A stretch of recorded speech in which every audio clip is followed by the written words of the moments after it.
Tutup mata kita sama-sama, angkat kedua tangan kita. Ikuti doa saya.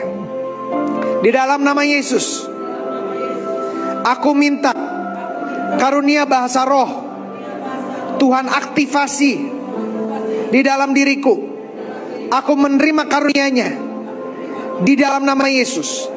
Dalam hitungan ketiga, saudara mulai buka mulut saudara, mulai gerakan lidah saudara, mulai berbahasa. 1, 2, 3. Korabase kerebearabase kerabapapaparabase. Itu bohong. Saya mau katakan itu bohong. Jangan mau dibohong-bohongi. Kamu berbohong, aku pun percaya. Kamu percaya, aku bohongi.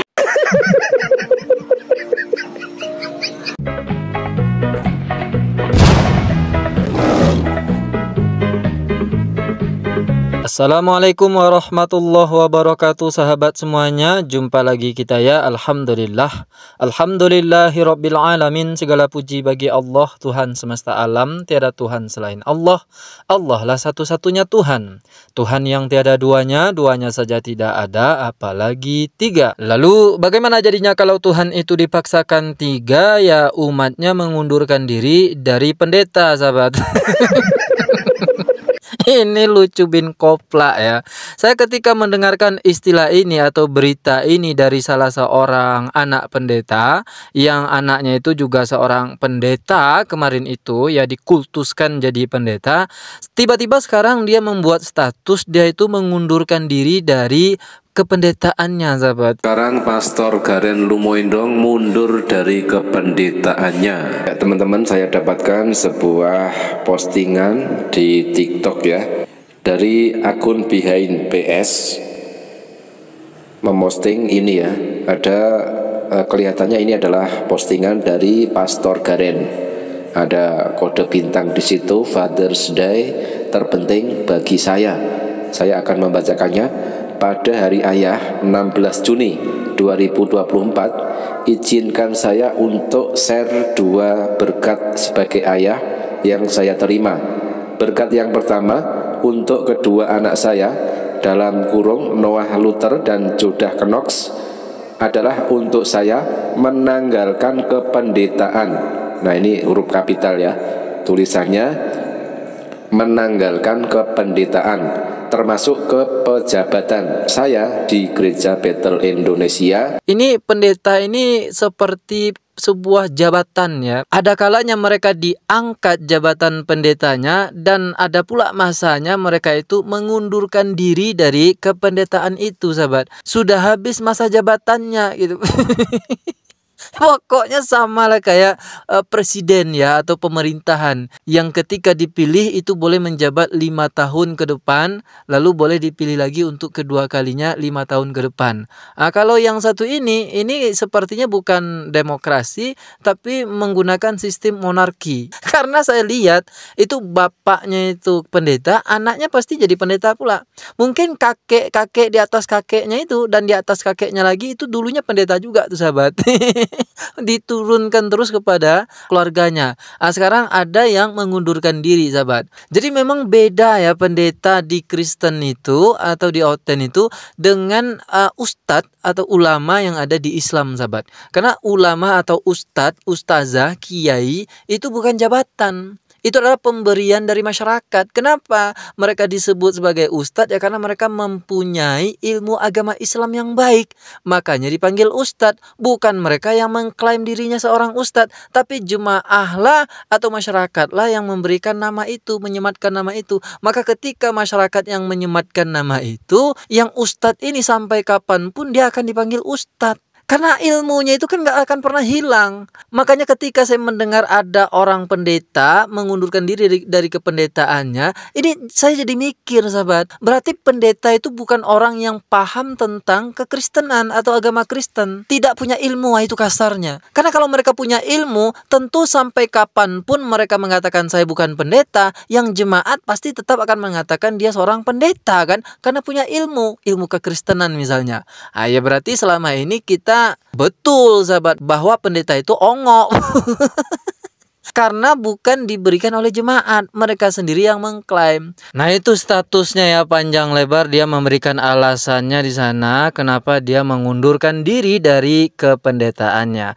Bagaimanapun alasannya, sepanjang tali baru dia menulis di sana alasan kenapa dia tidak pendeta lagi, Peletupai Bamtri menemukan hal lain, sahabat. Kenapa sampai dia menanggalkan jubah kependetaannya? Ya mungkin saja ada beberapa faktor penyebabnya. Karena memang belakangan ini Garen Lumoindong ini selain bapaknya viral menistakan agama Islam kemarin, dia juga viral minta uang transferan ke jemaatnya. Nah, ini videonya. Dan ini yang saya terima barusan. Ini saya terima barusan. Saudara yang mau menabur ini, saudara transfer paling telat besok jam 2 siang. Paling telat besok jam 2 siang. Ini Tuhan jadi saksi saya, ini tidak ada komunikasi sedikit pun sama Pastor Thomas, nggak ada urusan sama bank, nggak ada urusan apapun, tapi Roh Kudus yang bilang sama saya, tabur sebelum jam 2 siang besok. Anda bayangkanlah itu, siapa yang tidak malu melihat, menyaksikan video ini? Ya, jangankan dia, bapaknya juga malu. Jangankan bapaknya, jemaatnya juga malu. Jangankan jemaatnya, orang Kristen pun ikut malu. Ndak dia sendiri yang malu, kemaluannya juga ikut malu, sahabat. Kemaluannya yang nggak punya rasa malu itu juga ikut malu dibuatnya karena video ini. Nah, inilah yang kemudian mungkin menjadi alasan dia, saya tidak akan jadi pendeta lagi, ya kan? Selain itu, ada lagi faktor lain, yaitu dia ketahuan mengajarkan bahasa roh, yang bahasa roh itu kata pendeta lain, itu tidak benar. Dan itu adalah ajaran sesat dan bohong. Nah, ini ketika dia mengajarkan bahasa roh kepada jemaatnya. Kalau kita berdoa, iblis bisa dengar. Tapi bahasa roh, bahasa yang tersembunyi hanya antara roh kita dan roh Tuhan. Lalu kok berguna? Lah, Alkitab yang bilang berguna. Alkitab yang suruh berdoalah dalam roh. Amin. Apalagi di gereja Bethel Indonesia di mana saudara berada sekarang, dalam pengakuan imannya kita bilang apa? Tanda awal baptisan Roh Kudus adalah berbicara dalam bahasa roh. Bahasa roh adalah bahasa roh saudara dan saya. Bahasa roh diberikan karunia-Nya oleh Roh Kudus, tapi diaktifkan oleh iman kita. Sama seperti kesembuhan. Kesembuhan itu karunia diberikan oleh Roh Kudus, tapi yang aktifkan siapa? Iman saudara. Bahasa roh saudara terima dari Tuhan. Lalu apa? Siapa yang menggerakkan mulut saudara? Bukan Roh Kudus. Karena ini bahasa roh kita. Kita yang menggerakkan mulut kita, kita yang menggerakkan lidah kita, dan roh yang menyertai. Memang pertama kali kita berbahasa roh, kita akan ngerasa seperti apa? Wah, ini mah bukan bahasa roh. Karena apa? Daging seteru dengan roh. Nah, sebelum lanjut kita dengarkan bahasa rohnya, kita komentari yang lawak ini dulu ya sahabat. Ini lawak ini ya. Kenapa lawak? Karena katanya tadi daging berseteru dengan roh. Daging berseteru dengan roh sahabat. Ya kalau gitu Oten Anda mati aja sekalian. Mati aja. Kalau daging Anda itu jasmana itu sudah menolak roh Anda, ya berarti Anda itu sudah bangke, ya Anda sudah jadi mayat, Anda bukan manusia lagi. Ini kan koplak bin ongo sahabat. Sejak kapan pula daging ini bertentangan menolak roh? Ongo. Lanjut ya. Daging kita nggak suka, daging kita nggak nyaman. Mari kita coba sama-sama, kita bangkit berdiri. Ayo semuanya. Ingat, karunia ini tersedia bagi setiap orang percaya yang sudah menerima Roh Kudus. Amin. Tutup mata kita sama-sama, angkat kedua tangan kita. Ikuti doa saya. Di dalam nama Yesus, aku minta karunia bahasa roh Tuhan aktifasi di dalam diriku. Aku menerima karunia-Nya di dalam nama Yesus. Dalam hitungan ketiga saudara mulai buka mulut saudara, mulai gerakan lidah saudara, mulai berbahasa. 1, 2, 3. Korabase kerebe arabase kerabapapapapabase. Semua mulai berbahasa roh, semua mulai berbahasa roh. Korabata karabase kerabakarabase kerabayarabaralabase kerabarabarabase keraba. Korabata karabase kerabakarabalalabase kerabarala. Terus keluarkan. Korabase kerabakarabase kerabakarabase kerabaralabase. Daging saudara ngerasa pasti ini bukan bahasa roh, tapi terus lakukan. Kerapata karabase kerapata lalalabase kerebayarabata karabata karabalalala. Semua mulai lakukan, semua mulai lakukan. Kerabata karabase kerebiarabata karabalalabase. Korabata karabase karabalalabase kerabalalabase kerabara. Amin. Amin katanya. Nggak tahu lagi dia apa yang mau dia katakan, bahasa roh seperti apa lagi yang mau dia ucapkan, maka dia tutup dengan amin.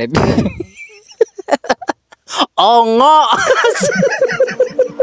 Ya saya harus bilang ini ongo sahabat. Bukan saya saja, nanti ada pendeta yang juga bilang ini ongo atau pembodohan, bohong katanya. Gimana tidak ongo dan bohong kan? Katanya tadi daging berseteru dengan roh. Nah, itu aja ketahuan tuh bohongnya. Kemudian yang kedua, untuk berbahasa roh itu perlu ada namanya aktivasi.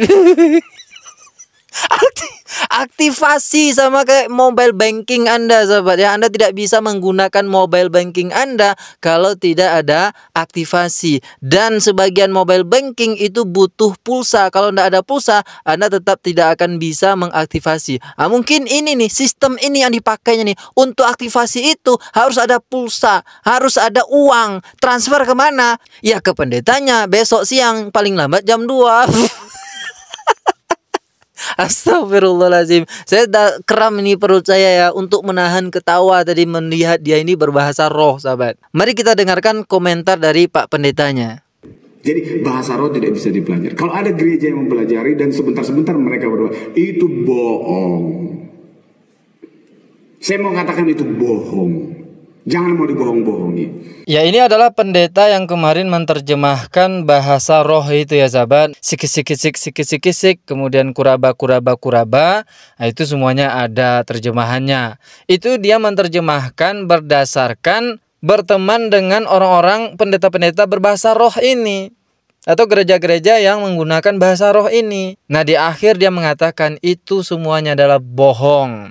Termasuklah anak pendeta Gilbert Lumendong tadi, yang dalam gerejanya juga memakai bahasa roh dan bahkan diajarkan. Padahal kata Pak Pendeta ini, bahasa roh itu kalaupun ada, tidak bisa dipelajari. Nah, dengar tuh. Nggak perlu saya jabarkan lagi, cukup menurut saya. Cukup jelas faktor penyebab kenapa Garen Lumendong itu mengundurkan diri dari kependetaannya. Demikian yang dapat saya sampaikan. Terima kasih atas segala perhatian. Mohon maaf jika ada silap kata. Assalamualaikum warahmatullahi wabarakatuh.